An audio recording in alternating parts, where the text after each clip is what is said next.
All right, everybody. Hail DC and everybody else out there. This is Hardware, aka Hardware DC, with the Durmanhoth Clan News Network. And today, I got my special guest host, Wolf. Wolf is one of my main admin for my org that helps me deal with the cities and operations for all the cities and whatnot for DC. Say hi, Wolf. There you go. Hopefully, you guys can hear him. What we're going to do is this is the first day of the Invictus launch week.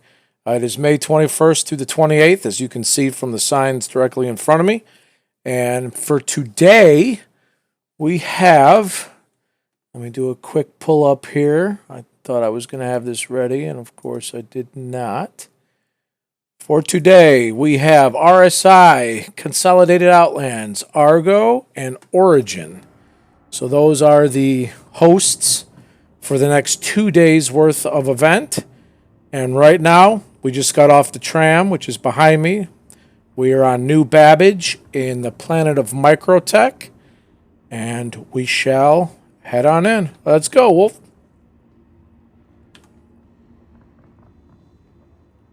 All right, once you get off the capsule, that's what they say. I don't say it that way. I call it a tram, but hey, you know, everybody does them. So once you get off the tram or capsule, you come upstairs and you're going to be met with Invictus Launch Week signage. You got some people running around, chicks with fat cans. You got a guy at a desk that you can't really do much with. And on either side, you have clothing lines for all the different manufacturers we have in the game. We got Aegis, RSI, which is pretty cool with the black. Over here we got Anvil. Looks like, what do they got? Like an olive drab color going. Argo over here in the orange. Not in your life. We, of course, have the Invictus Fleet Week shirt. Everyone's got to grab one of those, so let's do it. Give a click on over here. Let's see what the inflation is 1,000 years into the future. $820 for a t-shirt. Insufficient stock. Oh, well, the hanger says you have plenty stock. Apparently they don't. But I got the cash. They don't want it. I'm going to move on. Over here we have, over by the UEE Navy, we have some bomber jackets. I believe they said everybody that logs in during Fleet Week at any point in time, at any of the days, you get a free bomber jacket. So if you're light on cash, you think bomber jackets are cool, blowing the 800 to 1,000 AUEC might not be worthwhile, because you should be able to get that for free. All right, on the other side of the hall, we have Consolidated Outlands with the black and silver. Looks pretty tight, not going to lie. Origin over here in the clean white tee. A little plain, but Origin is all about white. We got Crusader back here. Crusader making the big play for the day, because Crusader just launched its C2 and M2 variant of the Hercules. Hercules C2 is the known cargo hauler, the big boy, big daddy, much better than the Pirate Caterpillar, but it also does hold tanks. The M2 is the military variant of the cargo hauler. It's about 100 or so units shy of the C2. But that's because of some extra armaments and turrets. Over here we have Misc. Misc is known for like the Endeavor and such. And once again, we got another Aegis. I thought Aegis was on the other side, but Aegis is cool enough to have two, so I'm okay with that. But as you can see, these are all pretty cool. They got a little monument over here to the early days. Watch your step. Watch your step. Tribute to the naval rescue operations in Vega. You can go ahead and pull that up on your lore and see what Vega was all about. Maybe we'll cover that in a different one. There's no sense in going into that right now. But there you have it. This is the entrance hall for Invictus Week. This is pretty common over here in New Babbage. Looks beautiful, looks clean, is big, it's blue. And here's day one. I'm going to do each of the different days, so every 2 days we'll do a stream. Come on in, Wolf. I'll hold the door for you, sir. All right, going up to the RSI Hall. I have not seen this yet, so this is going to be a first impression. I didn't check during the testing. I didn't check while we were trying to set up this stream, so hopefully this looks good. Here we are, getting off. Oh, I lied. This is the, as Wolf put it, the Sarlacc pit. We did get this far just to check the video. Why is there a giant butthole in the middle of Invictus Week? I don't know. But, again, you do you. All right, going to go on up the stairs. I don't blame you. I was tempted. All right, coming up over the stairs, what we got? What do we got? Come on, RSI, give us something cool. We have the Mantis. Looks like a phoenix over there in the right corner. And the left corner, got a couple of Auroras. Got some weapons. All right, let's just for shits and giggles come over here to the recruitment center. See what this is all about. Anybody want to sign their life away? Those are probably harbingers, they look like. Maybe yes. We got a little thingy here that says stuff. Let's pop out of third person here. Keeping in touch with the recruits. You want to read it, go ahead and pause it. Naval experience. Want to read it, go ahead and pause it. Come on over here. What do we got? Leading star man. Go ahead and pause if you want to read it. Got a little, what is this, Wolf of Carrack? Yep. Got a little Carrack model on the desk here. Computer that's got nothing running on it. Why not? All right. We're here for ships. What are you doing, Wolf? You got me distracted.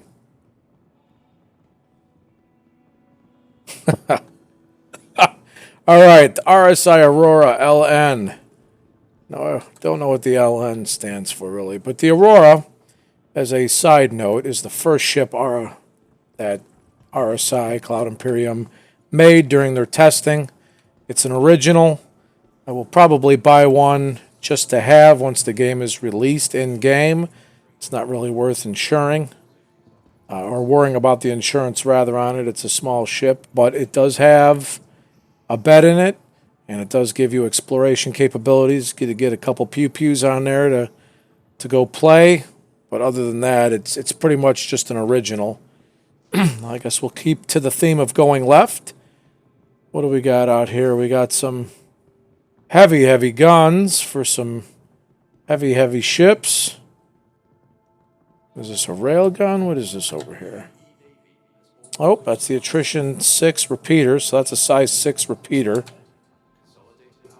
That should have double cannons that go pew-pew. Very nice guns.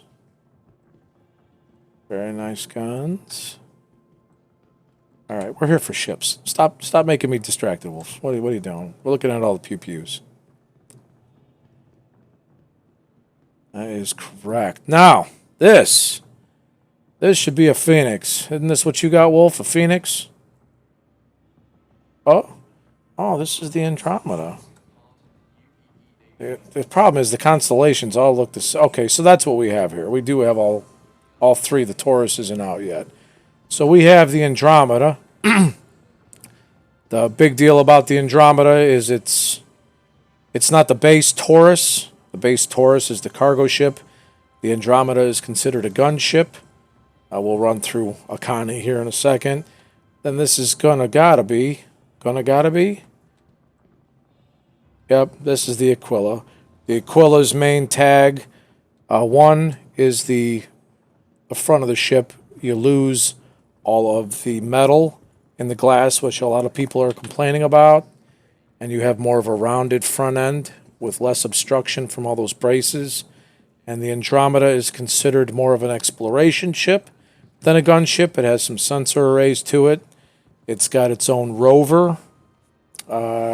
Want to say back in the day, these are old prices, but you go down to the Andromeda, you're looking at 2.5, 275, going up to the Aquila, which is the rover exploration. I think that was 3 something. And then this, oh, yeah, of course, she's all white. You can't tell because over there it was kind of dark. This is Wolf's Luxury Baby. This is the Constellation Phoenix. Not going to lie, the Connie to me is a classic looking ship. But the Phoenix just looks so cool. Glass everywhere. Really cool tint to it. Little arms, if you look over there, right above these thrusters and engines. Those 2 arms are missiles. They can tuck in to give yourself that sleek look. They come out like little octopus arms to do some bigger rocket pew-pews. It's just such a classic look. I am definitely a fan of this ship.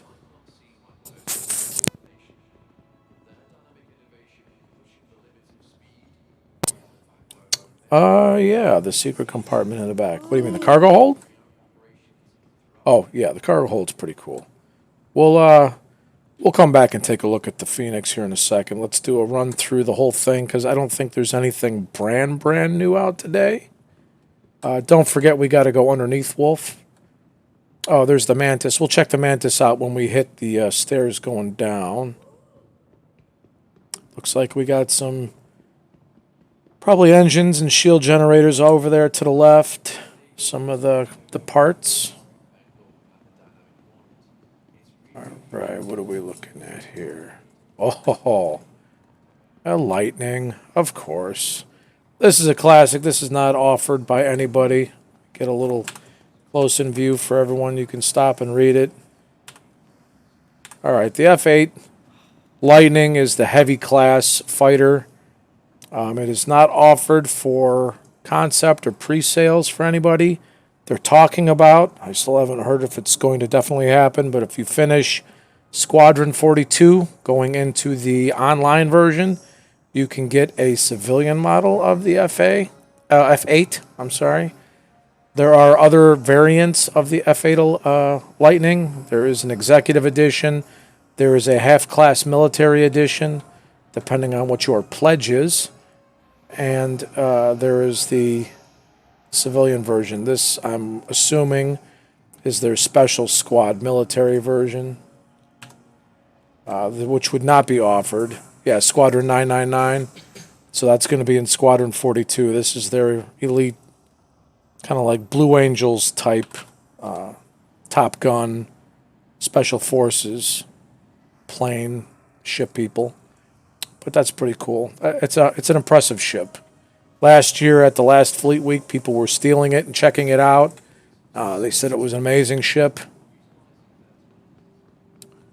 Back here, looking at some people. If you want to read the Naval Oath, go ahead and pause it. And what you want to do, right or left, Wolf, you pick. All right, right it is. I'd probably come right around to the same damn room, but let's take a look here. Oh, here we go. So in here we have some Origin and we have some Argo. We'll go over to the Origin in a minute because that's my favorite. All right, we got 2 Argo MPUV and the Argo cargo hauler. This is the cargo variant. These are offered as a secondary ship to go along with the Idris and I believe the Javelin has the cargo, and the Idris has the MPUV, which is the personnel carrier. This is another cargo. Okay, what the hell's going on here? Why didn't you people put the people one in here? You got 3 cargo haulers. Anyway, the cool thing about it is that if you're in a capital ship or a ship of pretty dramatic size, you can land everything but the Javelin, but taking anything planet side eats up resources, fuel, time. Getting some of these fat ass ships off of a planet is just, it hurts the mind and soul to think about. Yeah, MPUV cargo. So they can have small cargo carriers to move stuff around planet side if you're flying a cap ship. and they have the personnel carriers like a taxi that can take you from one capital ship to another, from a capital ship to maybe a derelict space station or whatever. It's just a cool little aspect of the game, and it was unknown when I had originally gotten my Idris that it came with an Argo personnel hauler, but I was quite glad to see it. These would be your Mustangs, right? Yep, Mustang Delta. Mustangs are not a big thing for me, so to break down, I believe there's 4 or 5 versions of the Mustang. Most of them, the variants become fighters, light cargo haulers, a race version. I think there's a couple others. They are starter pack ships. So when you want to get a basic starter pack for playing Star Citizen, you can jump on board and get an Aurora. I don't remember which Aurora is in the main starter pack, or a Mustang. Those are your 2 main ones. Then, of course, you can upgrade anywhere from the Origin 100 series to Cutlass Black. Actually, there's a starter pack for the Cutlass Black, or at least there was one of the years. I'll let everyone take a look here. We have the Origin 100 series. This is a 125. The 125 is going to be your fighter variant. Your fighter variant, as you can see, has some pew-pews. The Origin is just a beautiful product. I've got one of everything except for the 100. There just really wasn't a point. The 300 is got much more room. Looks a lot better. Honestly, I don't even see the need for the 100. But it's a starter pack ship, or it's supposed to be offered as a starter pack ship. So I guess if I was starting out, I probably would pick the Origin 125. Maybe over a Mustang Delta. There should be some limited cargo hauling. There's a 100, which is your base version, your base luxury. There is the 125. There's another number in the middle. That is the cargo one. It's got a little extra cargo capacity. They don't have that one here. This is the 300. This should be the 300. Let me go checky. 325. That is not the normal color for a 325. I have a 325. I made mine in stealth black, actually. But let me show you the inside of this, because honestly, this ship is really cool. I don't know if there's really a specific need with the fleet that I have to really get this ship, but it's so freaking cool. You come up in here. This whole ship is customizable. Everything from the seat to that red, you can get wood trim, blue trim. Down here, all this interior lighting can be changed. You can add different bed sheets, clocks. On this table, you can put food processors and coffee, different kinds of food. You got your wine, because who doesn't go out killing and have themselves a beverage? I mean, shit. I definitely have not seen any DUI laws involving flight. So this ship is customizable. So if you want a 300 series, the 300, the 315, or the 325, it will ask you what color do you want the outside. You can change the weapons loadout from initial getting it. You can change the interior. Some of the bullshit items, like I said, a clock and stuff like that. Your bedding, if you wanted to say Origin. The biggest thing, though, is the paint job. Like I said, I have mine in a stealth black. Looks pretty tight. The 300 all by itself is white. Most of Origin's base products are white. That's kind of their signature. It just changes from there. But she's a beauty. I enjoy that one. I'll take it out every now and then. All right, Wolf, what do we got back here? We got space. That means probably some other stuff coming later. Is that it for this one?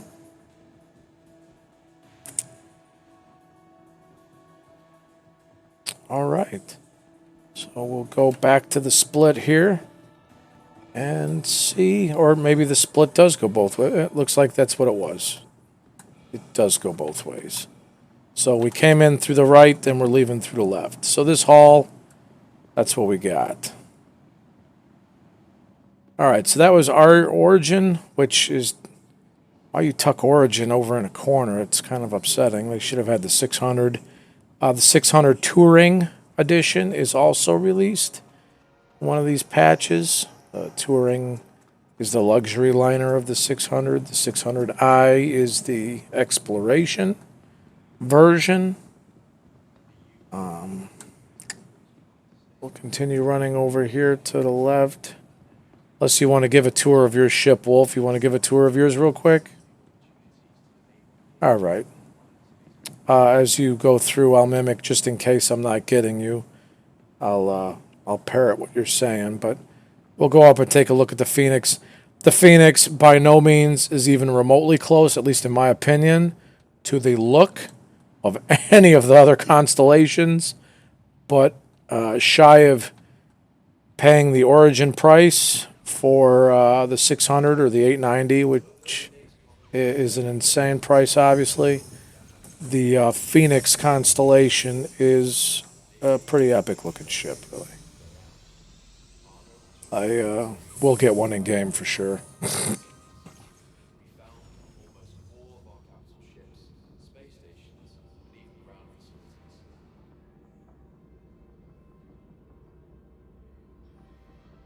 All right. Why are we stuck here? We got the NPC here taking up space. All right, we'll throw on my... Okay, we'll turn the lights on. What the hell's up with you? Wolf, where's the light switch in here? Do you know?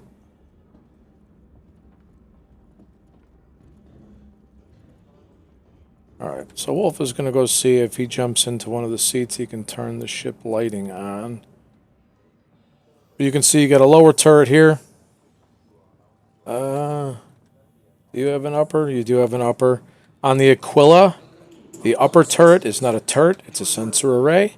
On the Andromeda, there is an upper and lower turret. On the Phoenix, there's an upper and lower turret. The Taurus, which is the cargo hauler, gotta be 100% honest with you, I have no clue. I'm guessing it probably does not, since it's more of a baseline cargo hauling model.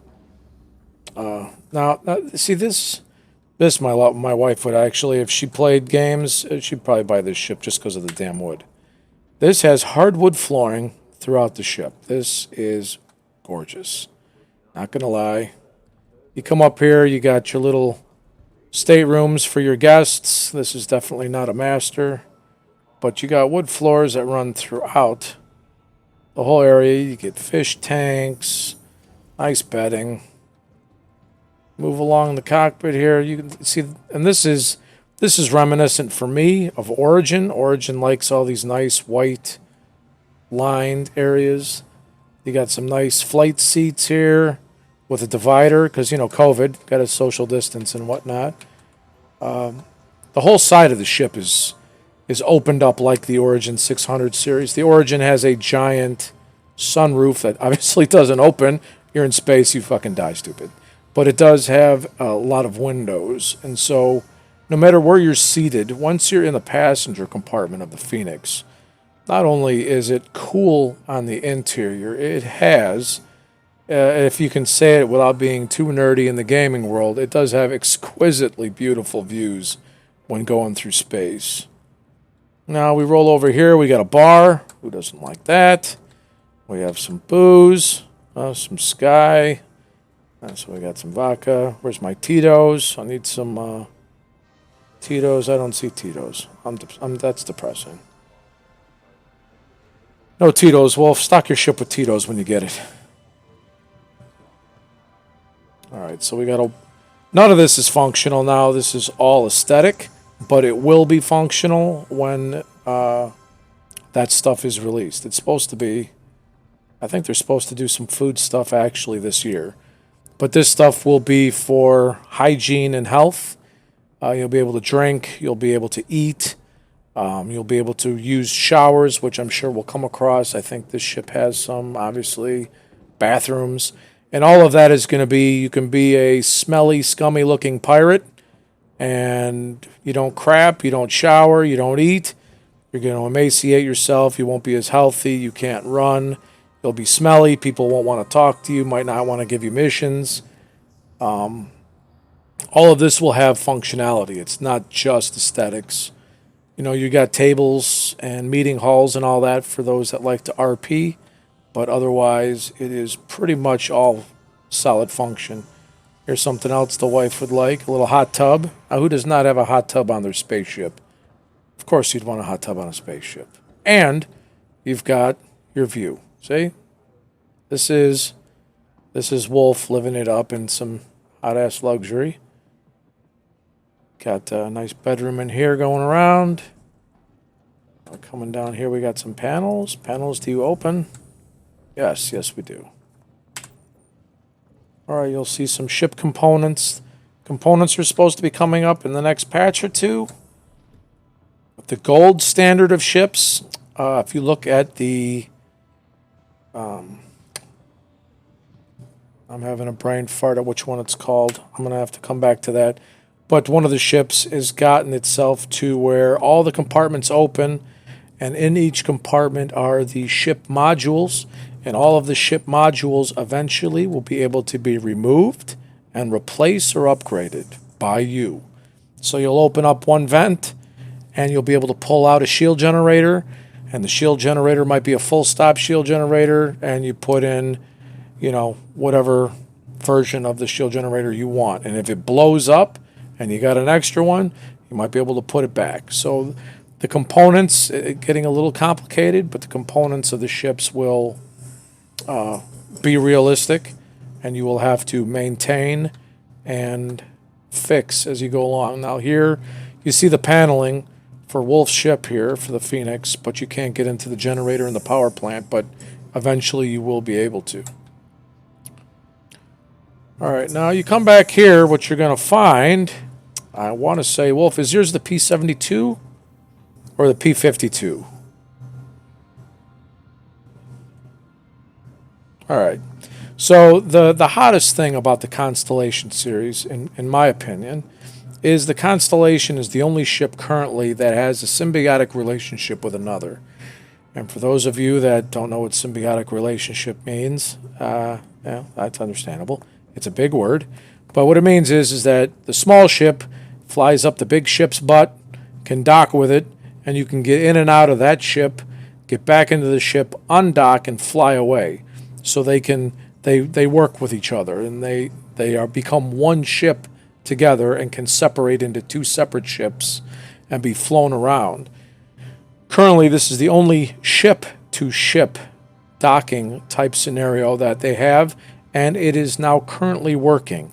I say working, it was released in patch 3.13, which is the current patch that we're in right now, and it does work undocking. I have not been successful in docking. I have seen it done, but I just have to watch a couple more videos. I must be doing something wrong. But this is a completely separate ship. It's usually either the P-52 or the P-72. I believe Wolf's ship is maxed out in the line of the Connie, so it's probably the 72. You jump in there, it's a one-seater. It's considered a snub ship, and you drop right out the butt and take off. Go do some grocery shopping, whatever you need to do. Come right back up in, and boom, you're here. Now, this ship, because rich people need safe rooms, has a secret. If you're not aware, where is that secret, Wolf? Dun, dun, dun, dun, dun. Right here. Does that look like some cool woodwork? No, it is. Oops, now I'm playing with my goddamn inventory. All right, let's stop touching yourself. And stop touching. Now that you can touch your armor and stuff on your armor, now I can't get the damn thing to open up. Where are you supposed to hit to get this open, Wolf? Just touch the wood, right?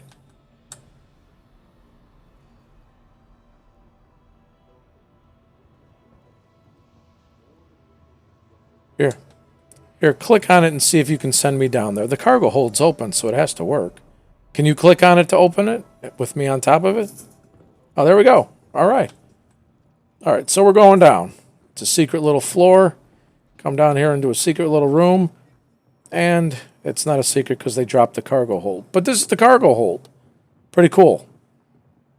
So you put your cargo on here. I believe the Connie is able to hold an Ursa Rover, if I am not mistaken. Yes, it has to, because it comes. The Ursa Rover comes with the Aquila. Does not come with the Andromeda. It comes with the Aquila.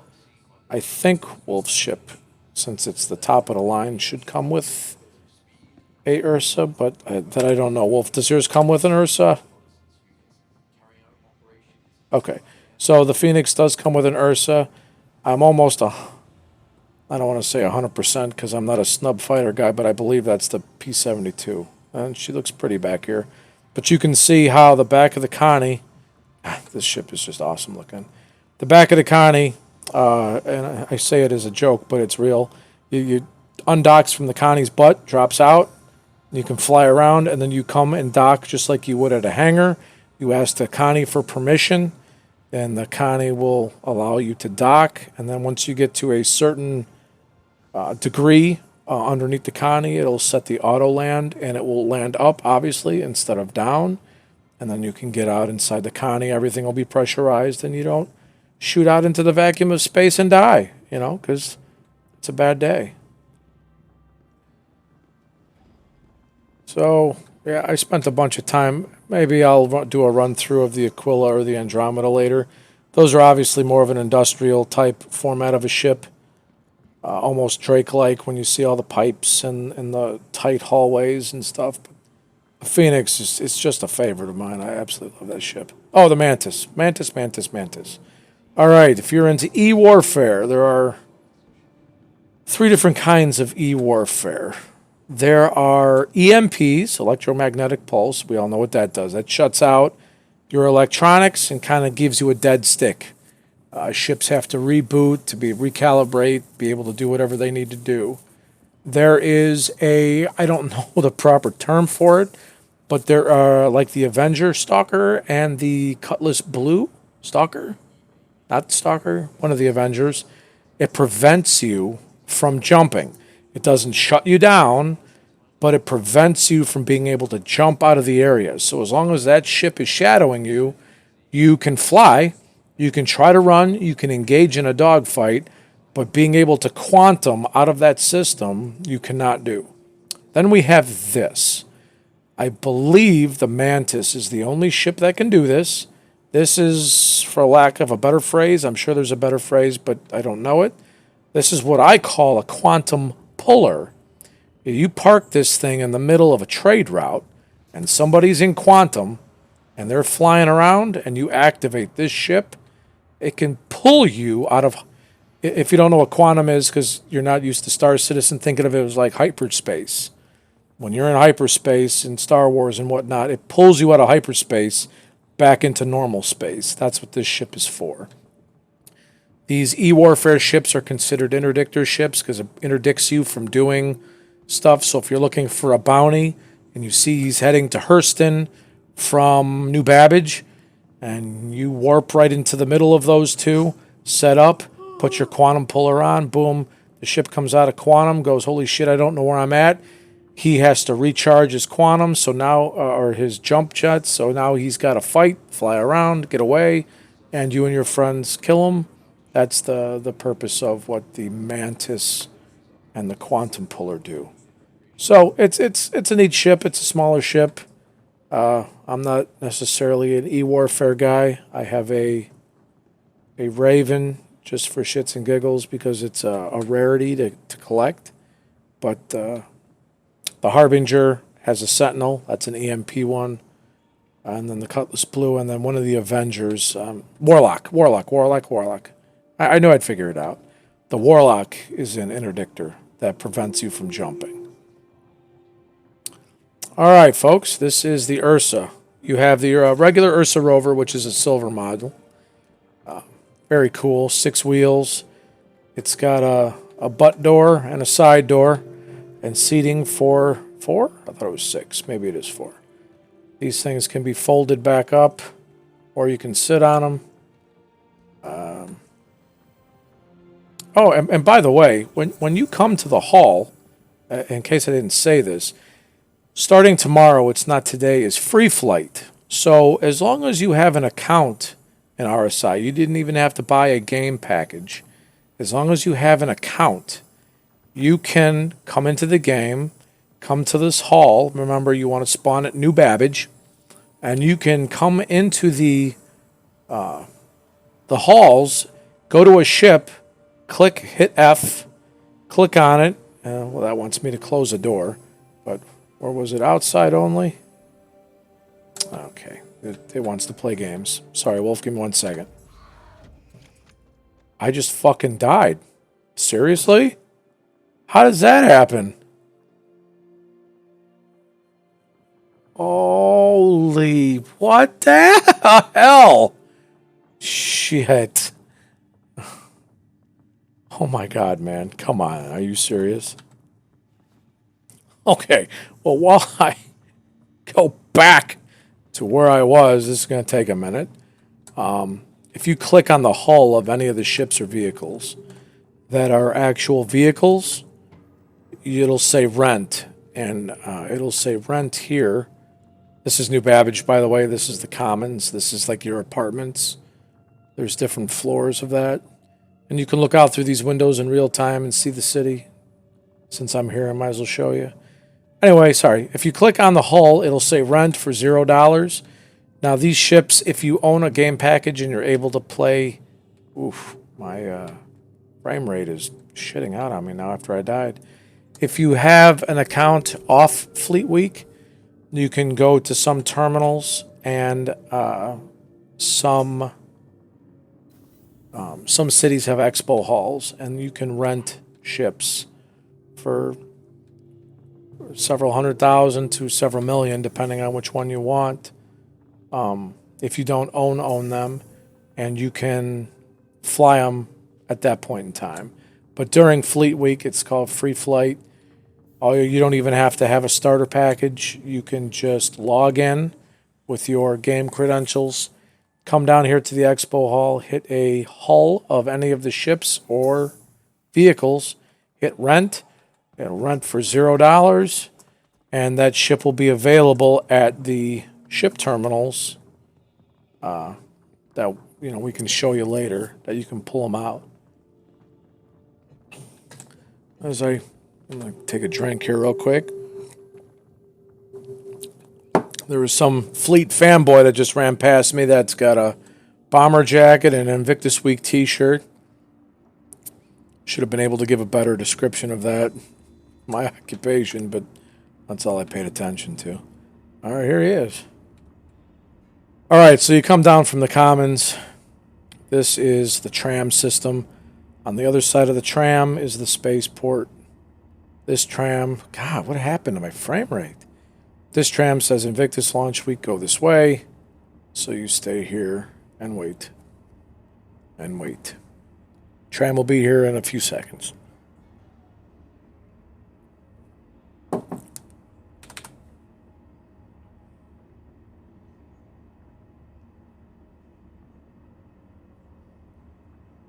You want to do a commercial, Wolf, like for Cheetos or something?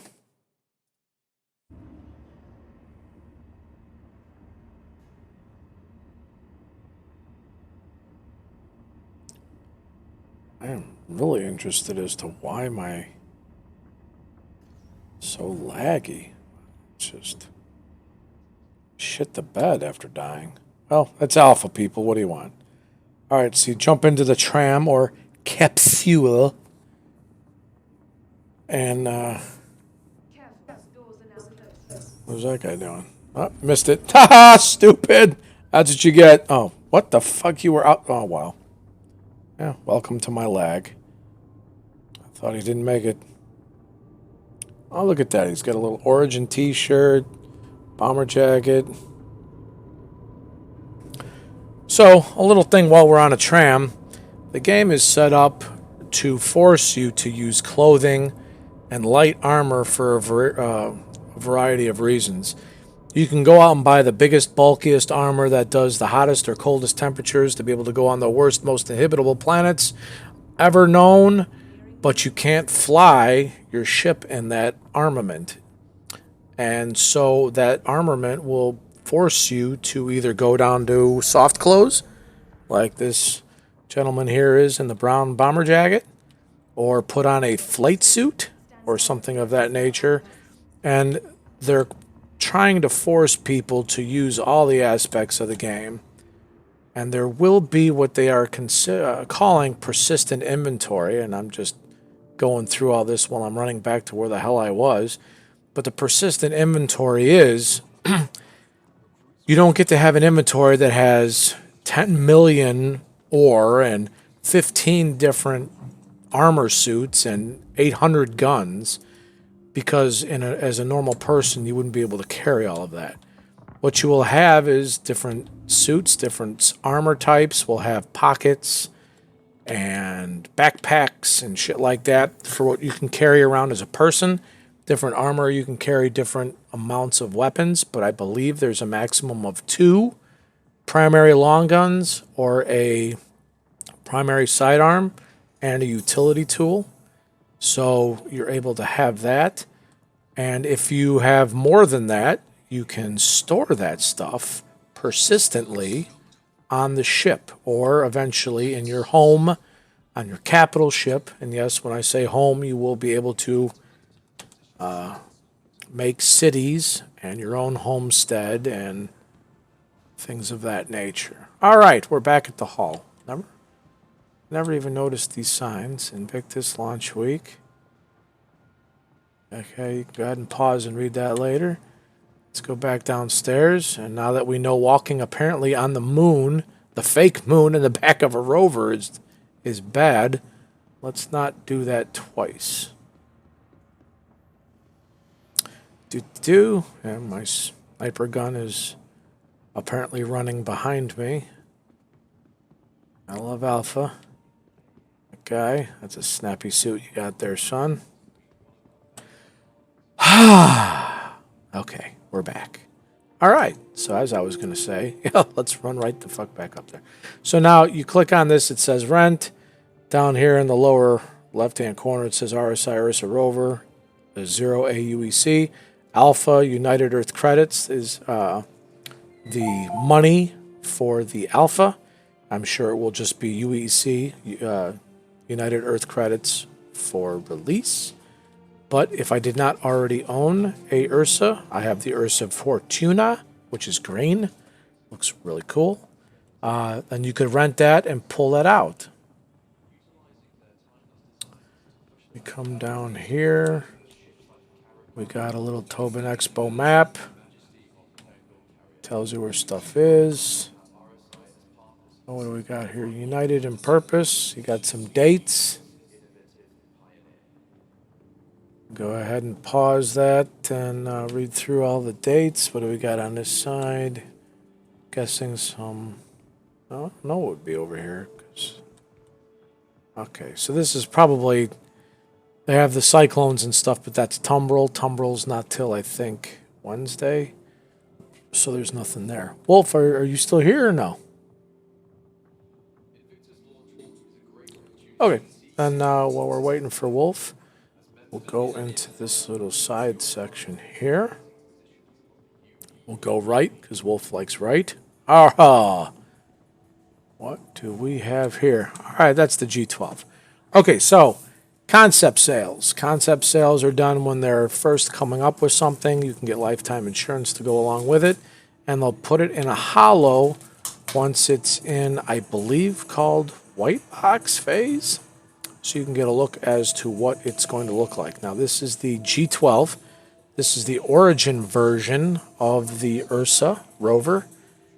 The G12 comes standard with the 600i and I believe the 890 jump. This is the AA version, however, so this G12 is not the standard G12. This is the anti-aircraft version, and I believe it actually comes in black as the AA. Here is the plaque, G12A. Go ahead and read that if you want on pause. But this is Origin's answer to the Ursa Rover. This is not a standard G-12. This is the anti-aircraft. This is the missile launcher. What do we got? Oh, well, hello.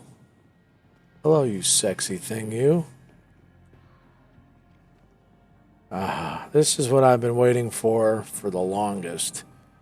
This little thing doesn't give you enough information on it. I would highly tell you to read about it online. This is the RSI Polaris. Now, when they actually make this ship, I will probably crap myself because I will be excited and happy because it seems to keep getting pushed off. But the Polaris is what I call a subcapital ship. She will come with just about everything that a capital ship does, just on a smaller scale. The sexy thing about the Polaris is considered a patrol gunboat. You have, I believe it carries a loadout of 24 size 10 torpedoes. Size 10 torpedoes we have never seen yet. I have seen the size 9 torpedoes that come in the Retaliator, which we will see in the middle of the week, I believe, and the Eclipse, the Eclipse is the stealth. We have not seen the size of a size 10, but I can only imagine how giant that must be because the Retaliator torpedoes are massive. So, this has 24 size 10s and a very heavy loadout of pew-pews and turreted pew-pews. It has cargo hold. I don't remember what the cargo capacity is of the Polaris, to be honest with you. But it will have a brig. It will have a mess hall. Does it have a range? I know they were trying to add a couple things. I don't remember if this one has a firing range or not. But it has all the amenities that you could possibly want. I just can't wait. Aside from my Idris, this probably will be my main ship to go do stuff in because it requires a lower crew capacity to use, especially if you're going to AI that. And it holds a lot, so you can move around. You want to go from mission to mission, pick up some cargo, go do a mission, drop off some cargo. You can make a little extra bucks here and there, and it's got everything that you could possibly want. It's not something that we can walk around and look at, but you can just see from the holo viewer what she'll look like. Oh, God, just please code this damn ship. That's all I ask. I don't ask for much. Oh, this is probably the Taurus. Are we going to make fun of it because we just put the Taurus up here? What we got? Yep. RSI Constellation Taurus. This is your medium freighter. It's your bare bones base. Looking at the top, like I said before, I didn't think it had a turret on the top. It does not look like it. I don't even know if it has a turret on the bottom, to be honest. It looks like a little radar arm thingy. I've never even seen the ship displayed before. This is the base model. Pretty straightforward. It's a cargo hauler of the Connie series. It's going to have a couple pew-pews, but nothing of significance. They're still awesome ships. But Wolf's is probably the coolest. Oh, here's the Perseus. All right, the Perseus just came out. When the hell did it come out? What is this, May? So this would have come out around the November time during that season. The Perseus is a kind of what I would call a battleship. It has a giant, I want to say, I don't even know. I haven't done a review on the Perseus. Is it a size 9 or 8 or 9? 7? Cannon? Doesn't say. But that massive thing on the snout of the Perseus is huge. It's capital class firing. And the whole purpose of this ship, if you can think, everything kind of has a reason to live. The Hammerhead is a blockade runner as well, but it's got multiple turrets. It's got 1, 2, 3, 4, 5, 6, 7, 8-ish, 8-ish turrets with a lot of overlapping firing arcs because there's 4 on the sides of the ship that pop out, and I believe a 360 arc. It's a pretty awesome ship. I'm not a fan of it because of the layout, but the necessity of the ship is understandable. But the turret pew-pews are massive, and it definitely has a reason for being. This Perseus I kind of would consider the tip of the spear. So the Polaris is a missile boat. So if I were to send ships out, the Perseus would be the tip of the spear, launching that heavy cannon.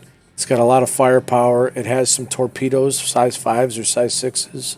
Again, I'd have to reread the loadout. It's a relatively new ship.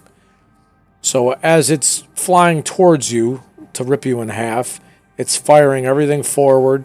It does have some side arc availability for its firing profile, but it's got missiles. It's got huge pew-pew in the front. It's got some defensive pew-pews on the back.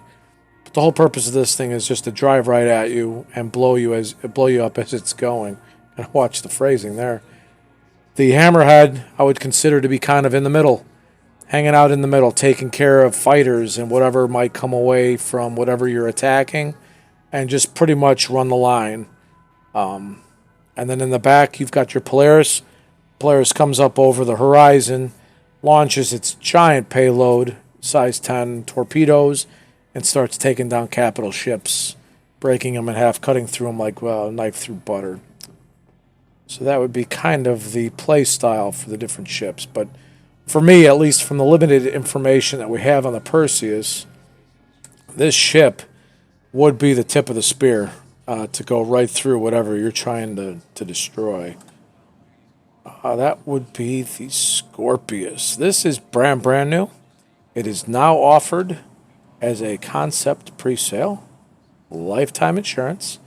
The Rsi Scorpius is a manufacturer from Rsi. It's a heavy fighter. Now, I could sit here and read this. I'm going to give you all a minute or two to take a look at this. Look at it from all angles. Looking at it. Looking at it. All right. I've seen it from all the angles. What ship do you think that looks like? Now, coming from me and my guys, we are Star Wars fanboys, so obviously the very first thing you're going to scream out is, holy shit, RSI has built an X-Wing fighter. And you would not be wrong, because the wings have a X pattern for an attack, and on each wing is a separate pew-pew. The top of the Scorpius has a heavy turret pew-pew. I believe the turret is actually multifunctional. So if you look at that turret, I don't know if you're going to be able to see the back or not. Hang on, let me run back here. Move over there, buddy. Hey, you guys, a little PDA. All right, you can't really see it very well, but if you can look at the butt of the Scorpius, you see those tracks that are kind of running down the back end. What happens is this. The Javelin works in a similar way with his heavy cannon, is that this upper turret is on the top. So if you have a firing arc that is including things that are above you, I'm itchy, the turret is on the top of the ship. It's a remote turret. It is not a seated turret, at least from what I've read. So you have a secondary person manually using this as a remote turret. Now, your firing arc is above you, pew, pew, pew. Now you're flying around, and now your firing arc is underneath you. Oh no, I have no turret underneath me. Whatever will I do? Well, the Scorpius says, hey, I can do all kinds of stuff. So now you hit a button, pew, pew, pew. The turret now rolls down the ass of the Scorpius and rolls to the underside of the Scorpius and now becomes more of a back end or belly turret. So now your firing arc can be from behind and from below. If you're doing strafing runs for coverage of ground combat, anything like that. That would be my take on the reasoning behind that. Why not have two turrets and just be able to switch back and forth? I don't know. Why not? I have no idea. But the fact that it is on rails and can go underneath and do a lower firing arc, as long as you're doing it for mission specific, I don't have a problem with it. But if you're trying to dogfight and somebody's above you and below you and above you and below you, that thing is not going to instantly track to the bottom or track to the top of the ship.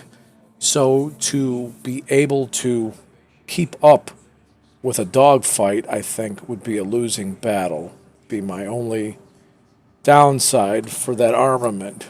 But if you're using it for space combat and you're keeping your firing arc above you, it'd be fantastic. If you're using it for ground coverage combat and you're covering some rovers and cyclones and nova tanks and troops on the ground and you put it on the stomach of the ship, it would definitely cause some serious damage. Now let's take a look around the corner here. I believe we just ran through that section. My cameraman is still not here.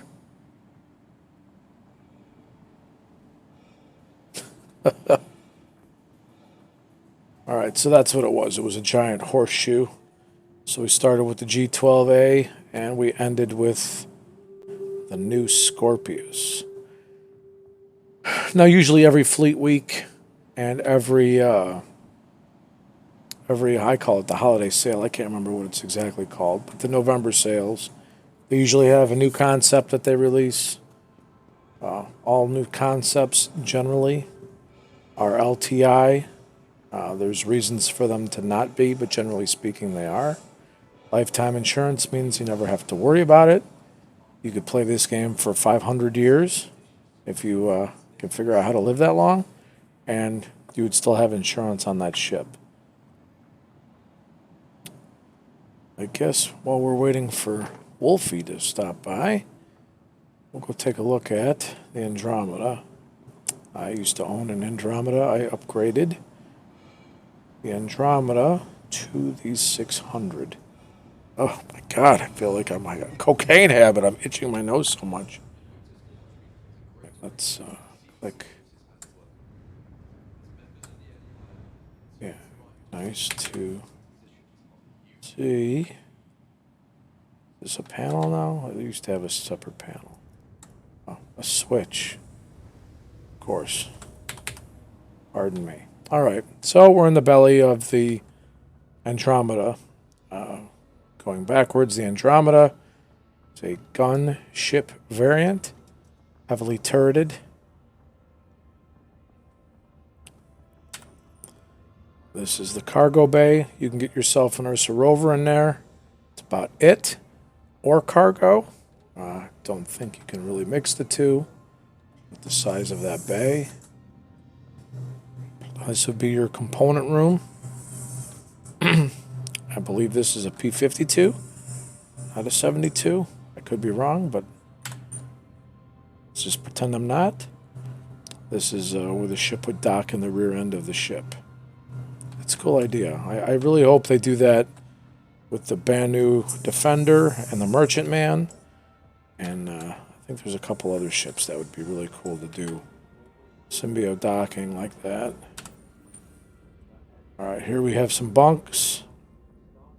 If you're not familiar with the game, its concept, or why there are bunk beds, you can log out in space, and once the game goes live, it works most of the time, maybe in alpha, persistently, but you can log out in these bunks, and when you log back into the game, you'll log back into your ship. So if you've got your ship and you're out there in deep space, and your wife's telling you to take the trash out and groom the dog and cut the grass and all that shit, and you're like, well, I'm in the middle of space. What am I supposed to do?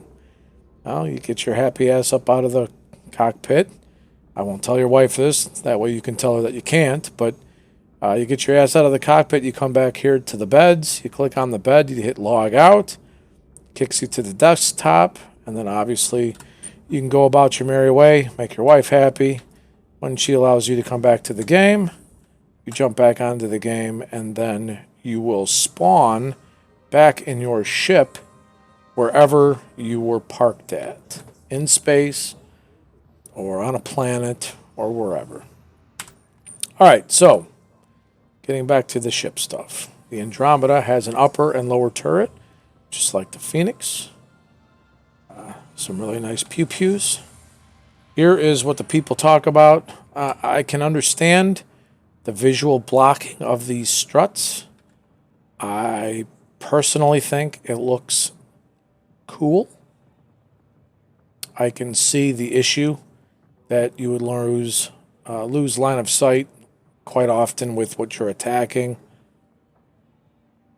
You're supposed to be using the turrets, so that's not really your function flying it anyway. But that's the problem, is that people are talking about the struts are too thick and causing a visual obstruction, whereas you can see, and the Phoenix too, by the way, because you can see that across the way. Too many struts. Whereas you can see on the Andromeda over there, it's kind of like a big round donut with curved glass, and the visual obstruction is minimalized with, I think, just a couple struts.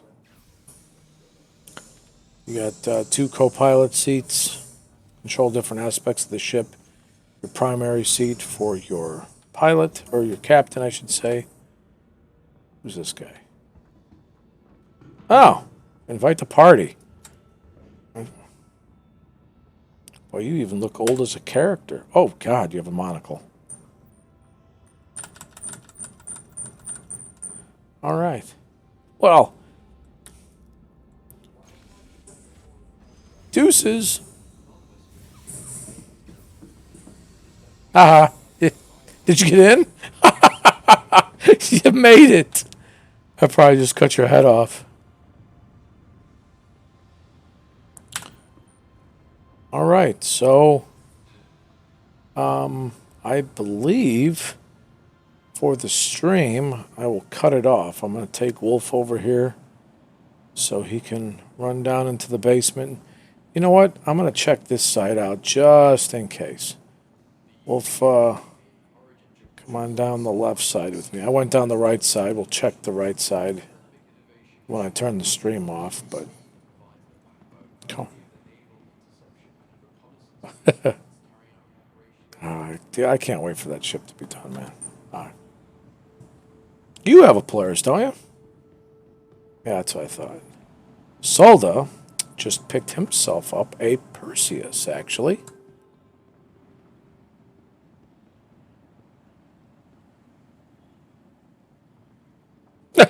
Right? Perseus, the killer of Medusa. It isn't, but I'll give you a hug anyway.